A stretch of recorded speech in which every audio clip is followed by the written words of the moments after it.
Hello and welcome. You're watching Addis News Hour with the headline. Ethiopia economy projected to grow by 6.6%. TPLF commits massacre in northern Afar and destroys public property. Well, dear viewers, stay with the rest of our news and we'll be back in a minute.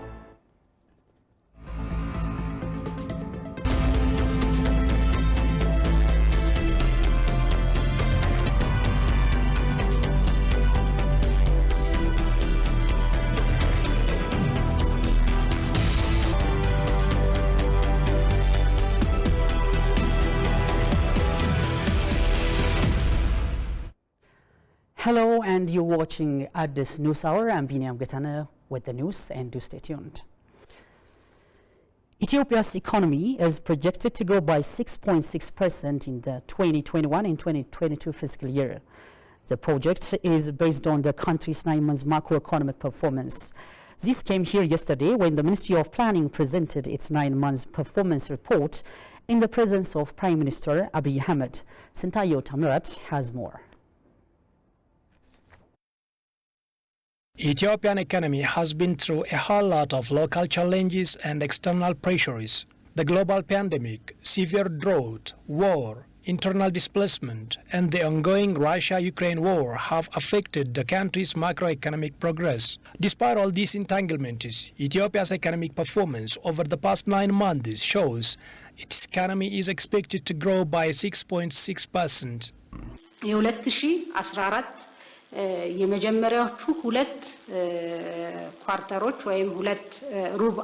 The GDP projection based on the first 2 quarters of the 2021 and 2022 fiscal year macroeconomic performance indicates that Ethiopia's economy will grow by 6.6% by the end of the fiscal year. The world economy has so far come across various challenges. Unlike this, it's a big success that Ethiopia's economy has shown an average of 7.1% growth over the past 3 years.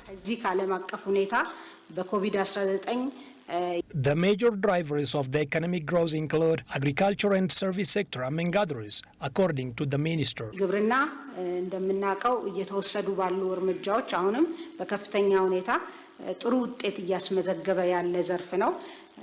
Agriculture is a sector showing remarkable progress. The sector proved over 336 million quintals of produce. In addition, summer season wheat harvest has also shown great improvement.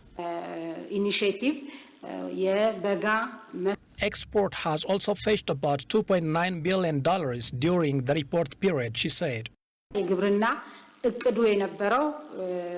The agro sector planned to generate 1.94 billion, but it generated $2.05 billion from export, and the manufacturing has generated $380 million, while the sector planned to export goods amounting to $420 million. Ethiopia's economy is also being challenged by high inflation, reaching a staggering 36.6% growth in May. The National Macroeconomic Council expressed hopes that Ethiopia will ride the storm out of the current macroeconomic challenges and witness prosperity. In a statement here yesterday, the Council admitted that the pressure of unexpected natural man-made and made disasters are immense. According to the Council, various strategies have been devised to reduce the growing unemployment rate, and about 1.4 million jobs have been created in the last 9 months. Although various steps have been taken over the past 3 years to reduce inflation to single digits, the government's efforts have been ineffective due to national and international factors such as COVID-19 pandemic and the Russo-Ukraine war. The Council recommended the modernization of tax systems such as property and excise tax. Various measures are being taken to increase wheat farming productivity. Council further stressed the need to immediately implement reforms made in excise tax and property tax areas so as to address the imbalance between the import and export sectors.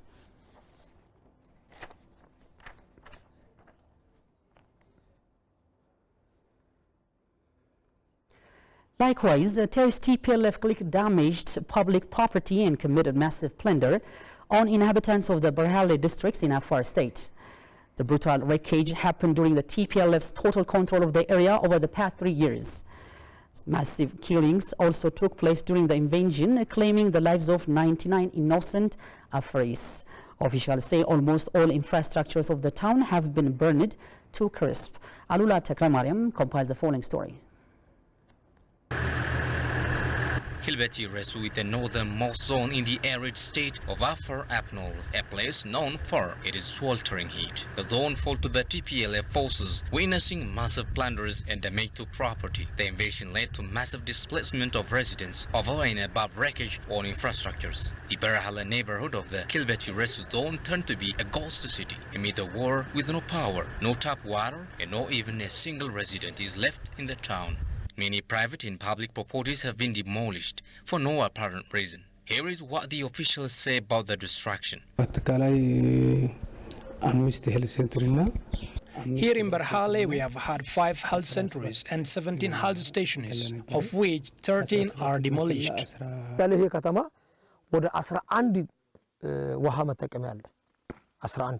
The invasion left us empty-handed, having been robbed of all our 11 tap waters in the town. The TPLF troops broke and destroyed them. Besides, they cut off the water supply of the town, which took a fat budget. We are thus left with no clean water. Furthermore, the houses are either demolished or left in very bad shape. Most property is stolen away. With all these destructions, no one has come back home. We have thus great concern in this regard. Osman said even religious sites were not spared during the invasion.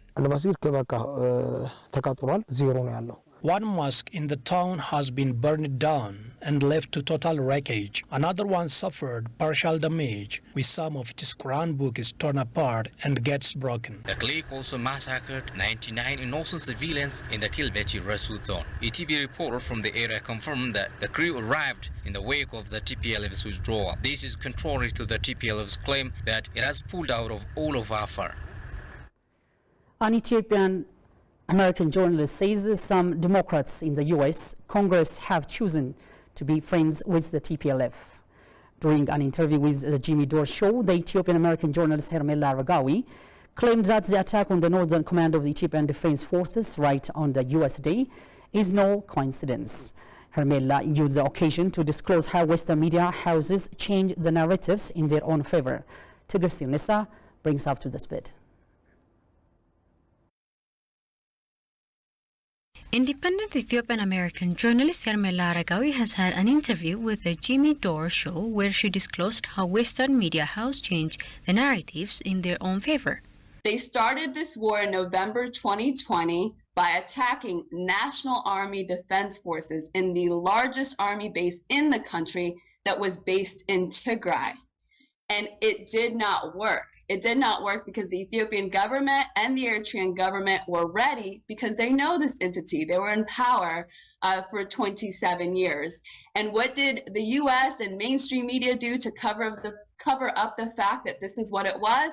They claimed genocide. So rather than owning that the Ethiopian and Eritrean government were fighting this group that attacked an army base, they said this is a genocide of all ethnic Tigrayans in the Tigray region. Again, my family hails from there. Hermela noted that the Western media house also kept spreading lies that were against authentic data coming out every day about the conflict in the northern Ethiopia. I left my mainstream media job because I was so frustrated with how they kept repeating the lie, even when there was data that kept unfolding that showed the opposite being true. I worked for CBS Network were saying the same thing, ABC, everybody was saying it, CNN, New York Times, they were all claiming this genocide. The Ethiopian government was trying to kill all ethnic Tigrayans.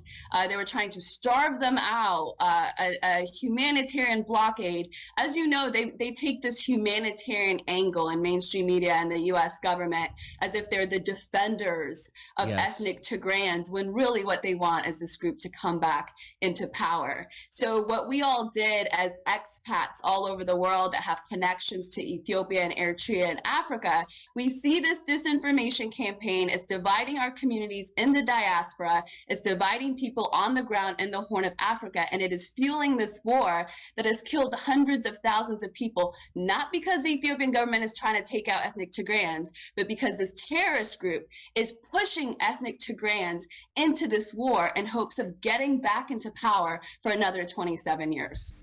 She underscored that Democrats have chosen to be friends with TPLF and hated unity for unknown reasons. Then on the US election day, the TPLF attacked army barracks of the Northern Command, which is no coincidence, she noted. But then in January 2020, there was a tripartite alliance between Ethiopia, Eritrea, and Somalia. That's when the U.S. was like, this is they're getting together.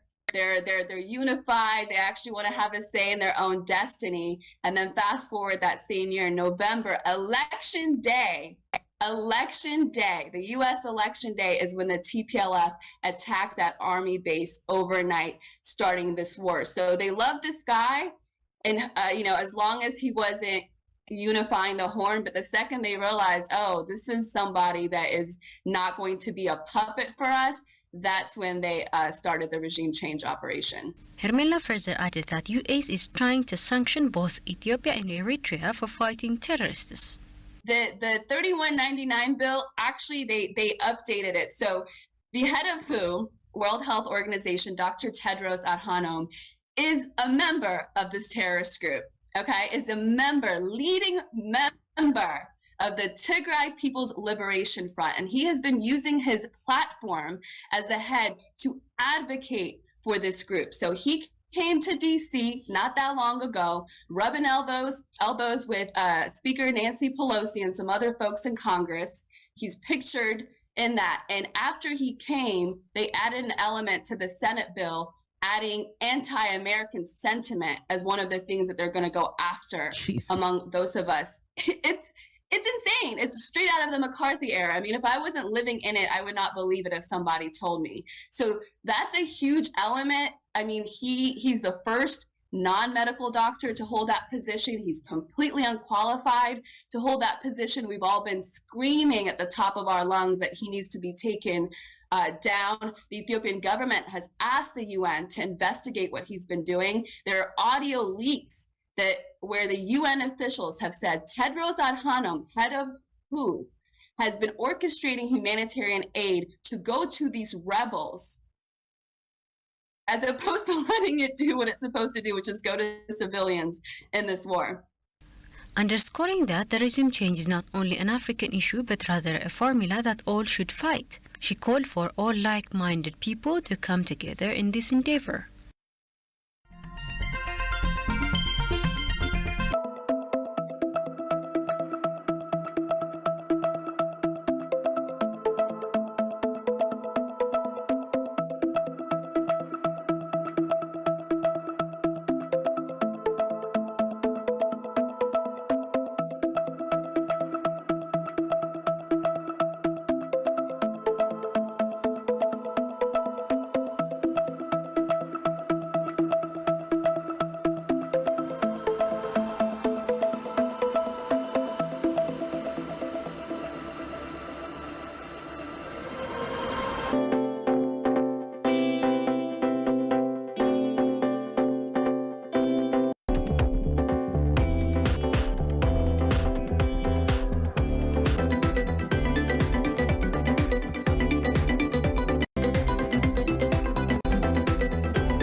In other news, the Jimma University, the Association of Ethiopian Insurers, the Association of Chartered Certified Accountants, and the iCapital Institute are hosting the 5th edition of the East African Finance Summit here at the UNISA.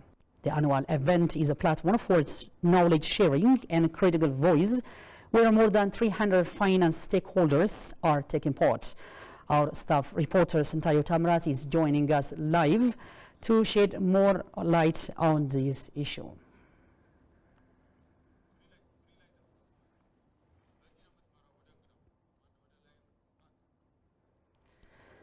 Our staff reporter Sintayo Tamras once again is going to join us live to shed more light on the issue. Good morning, Sintayo, and tell us what you have observed about the event.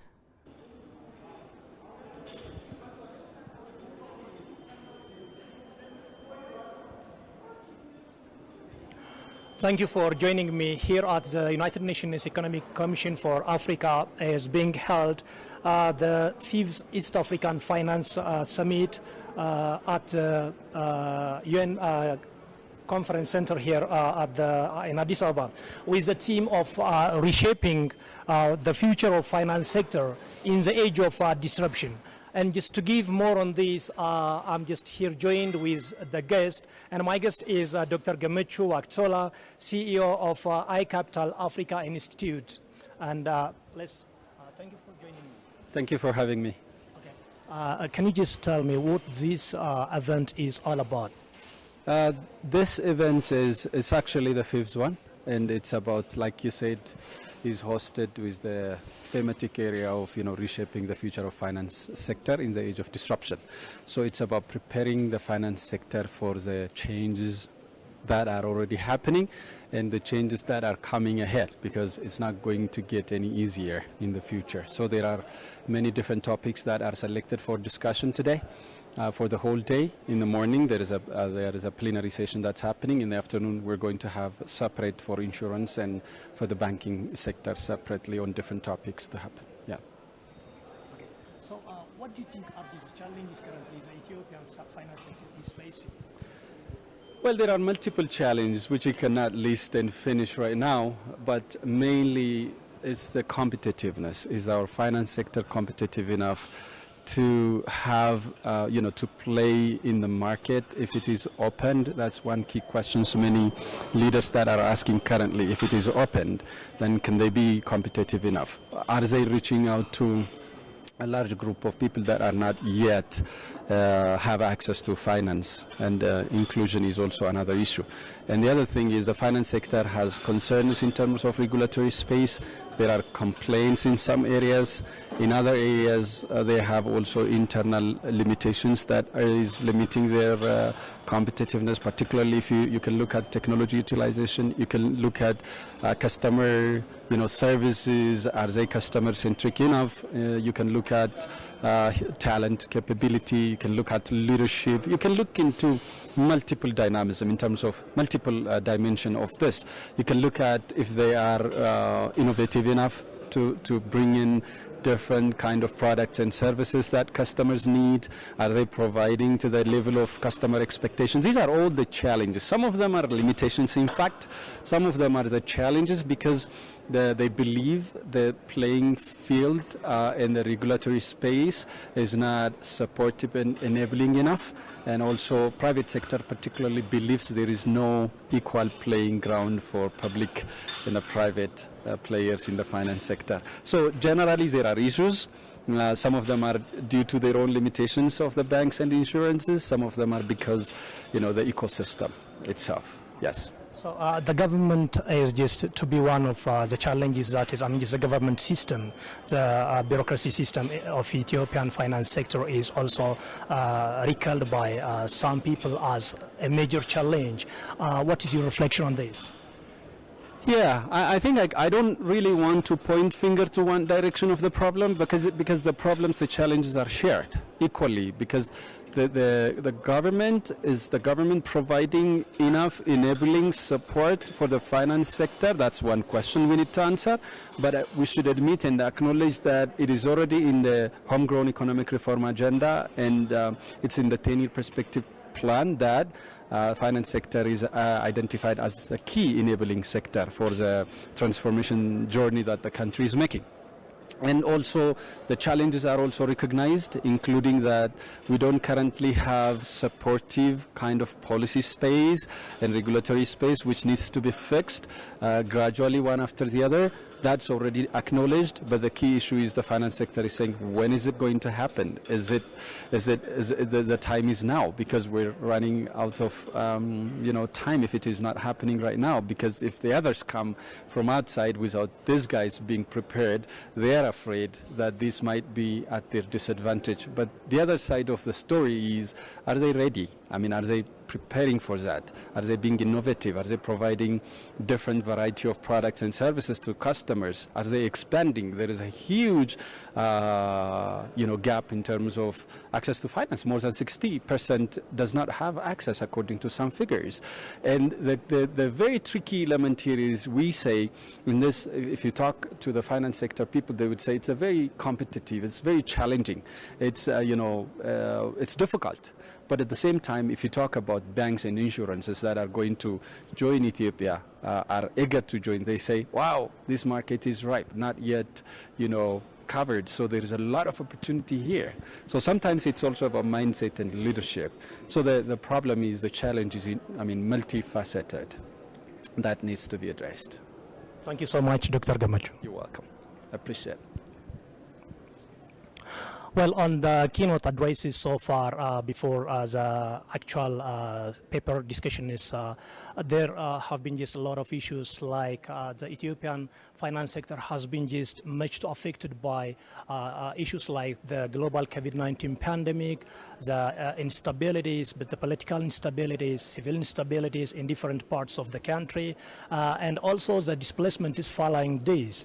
And the Ethiopian finance minister, Ahmed Shide, said that the Ethiopian government is really committed to work with all the private sectors, so that he can just alleviate the problems of, the government can alleviate the problems of the finance sector, the private finance sector.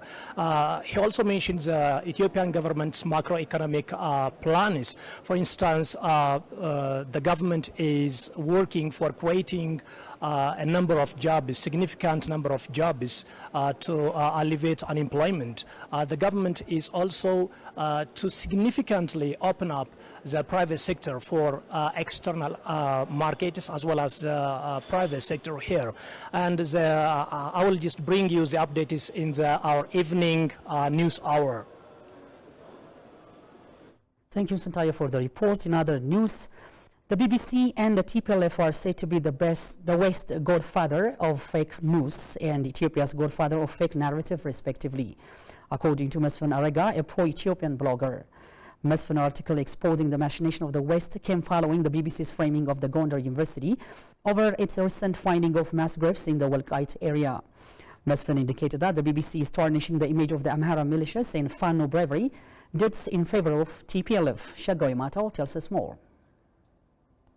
BBC reads us, on the morning of 10 April, the Amhara militias dug up the 4 mass graves in the St. Abun Aragai Church, according to Borkanna, written by Mesfin Arega. According to the BBC, Amhara militia and Fano are so humane, so compassionate that after ethnically massacring Tigres, they didn't dump their corpses in a ditch or left them for hyenas as ethnic massacres normally do, but buried them. The bodies were buried in the compound of a church named after the most revered patron saint of Tigranes, Abun Aragawi. The BBC is lying through its teeth, according to Mesfin, and its so-called witnesses are nothing but covers for its purely fabricated story. The surprise is the complete frankness of the BBC about its complete collaboration with TPLF, Ethiopia's godfather of fake narration. According to the BBC and TPLF, Walqait is not an Amhara region. It is not even a region disputed by Amharas and Tigres, but an indisputable Tigray region occupied by security forces from neighboring Amhara region.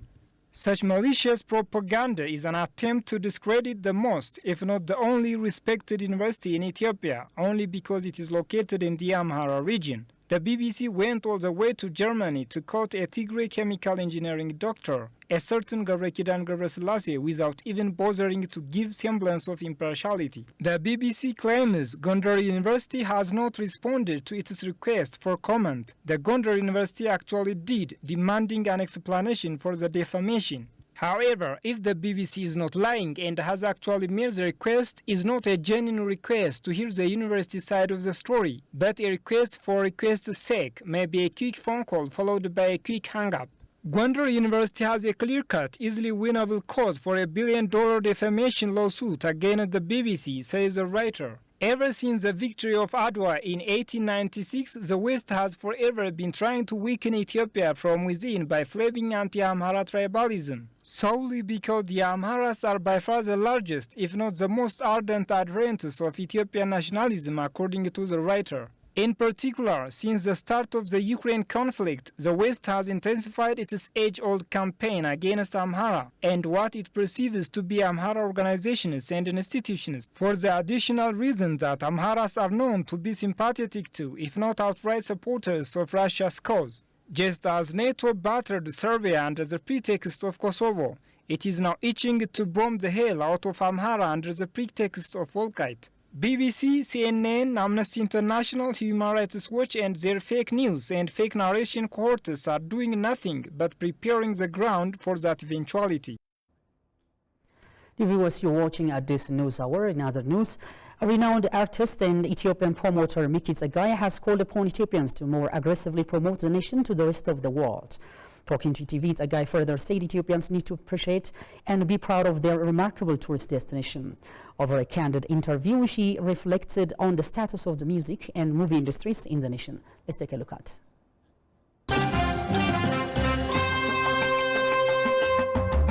In an exclusive interview with ETV English, renowned artist and Ethiopian promoter Miki Tsaggaye says Ethiopians should intensify efforts to promote their tourism industry to the rest of the world to help others to know the country better. Tsaggaye asserted that the tourism industry is crucial to boosting the nation's economy in many aspects. For us to promote tourism, if we can channel those tourists to show them this amazing land that we have here with amazing authentic culture, real history, I know is going to promote our country, at the same time gives the tourists the pleasure and education. So I'm still working hard towards that, and my future goal is to open that channel properly, and hopefully, you know, the tourism minister or whoever is in charge in this country will pay attention to what I'm trying to promote and help my country. She called on the business community in Ethiopia and pertinent government officials to exert efforts on ways of enhancing collaboration in the development of tourism. She underscored that from this huge tourism potential, Ethiopia ought to benefit a lot. Staying here at the Hilton that came from the US, from UK, they are absolutely excited about the experience they had. And I just had a talk with them, and they said they can't wait to come back. They literally said, we don't want to go back. And they actually said they were going to promote Ethiopia like there's no tomorrow. And they were blasting their Facebook and Instagram and all that. And their friends were like, wow, you know, sign me up. You know, they didn't know. So we need a good representation. And I will work hard for that to happen.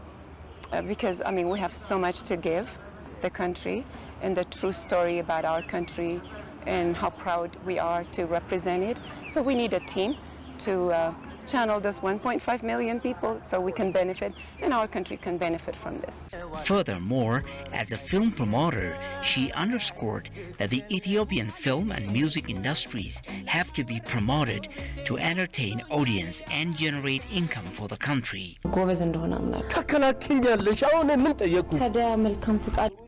As it now stands, both of these industries are only hanging by the threads, and movie industry in particular seeming to be at its lowest ever.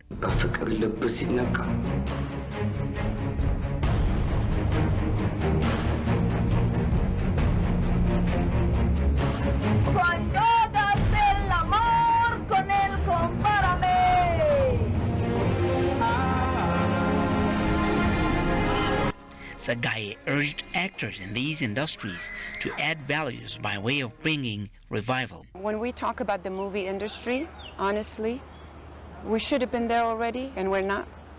With this amazing wealth that we have, an amazing history that we have, and a lot of subjects that we can turn into a movie, I think we're a little weak there. So we need to get going and get get awarded like Indians are doing, like Italians are doing. So I think, and at the same time, I'm not going to put it down because we have come a long way.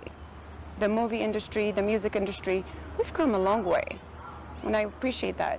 I mean, the difference between 9 years ago when I was here and now is unbelievable. It is to be recalled that Ethiopia, in both the homegrown economic reform agenda and the 10-year development plan, has identified the tourism industry as one of the next drivers of the national economy.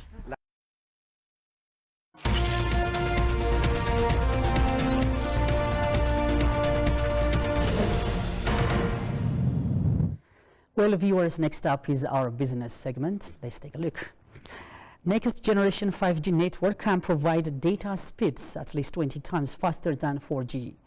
State-owned operator Ethio Telecom launched a 5G mobile phone service on Monday in a key step ahead of competition from new entrants in an industry that has been closed for international players. Representative of some private companies said the commencement of 5G mobile phone network is critical to do more business by providing quality goods and services. Take a look at the phoning. The Ethio Telecom has launched a 5G mobile phone service in San Paso of Addis Ababa, aiming to provide quality mobile phone network services. Talking to TV, representatives of private companies said the commencement of 5G mobile network is critical to provide quality service. The 5G network will improve our efficiencies and our profitability at the end, because we all are there to be profitable as a business company. So it will boost our capacity through efficiency. So it will help our companies and our employees to use their devices easily with fast networks. 5G will be very supportive for our system because connecting the driver with the passenger was a little bit delayed. Like when they open the application, there is some latency when they try to open the application. That's because the internet connectivity, 3G, 4G LTE, they have high latency than 5G. 5G is a very fast technology, so it can support our service to connect the driver with the passenger easily. So it's going to be very helpful for our sector, for fintech, for health, for different sectors who's using technology. Ethio Telecom, which is a pioneer telecom service provider in Africa, is facing competition from a subsidiary of Kenya, Safaricom, which unveils its first data center in Addis Ababa in April ahead of its anticipated launch in the Horn of Africa. Ethio Telecom, which is a pioneer telecom service provider in Africa, is facing competition from a subsidiary of Kenya, Safaricom, which unveiled its first data center in Addis Ababa in April ahead of its anticipated launch in the Horn of Africa. Information obtained from Ethio Telecom is showing it has 64 million national subscribers across the nation, and it recorded a 6.7% rise revenue into over £550 million in its half year of December 31st, 2022. Ayom Malaku, who is wireless network engineer at Ethio Telecom, for his part said providing 5G mobile phone service is vital to all firms to increase their productivity. 5G comes with the huge capacity, low latency and high speed. That means we use the high bandwidth that never used before. This is the unique for the 5G. That means the latency is around less than 1 millisecond, and the speed is from 1 gigabyte per second up to 10 gigabyte per second. It's very fast, and when you compare from the previous 4G, the 4G the speed is 30 times the previous one, and this is a great success for the global operators in 5G. In everyone's life, not only this, in drone operation, in satellite operation, in security, in harvesting the rural area, harvesting the crops and everything. In March 2022, the government of Ethiopia said it has postponed the planned partial privatization because of the prevailing economic environment domestically and globally. Dear viewers, you've been watching at this news hour with me, Binyam Bitana. Thank you for joining us. Have a lovely time.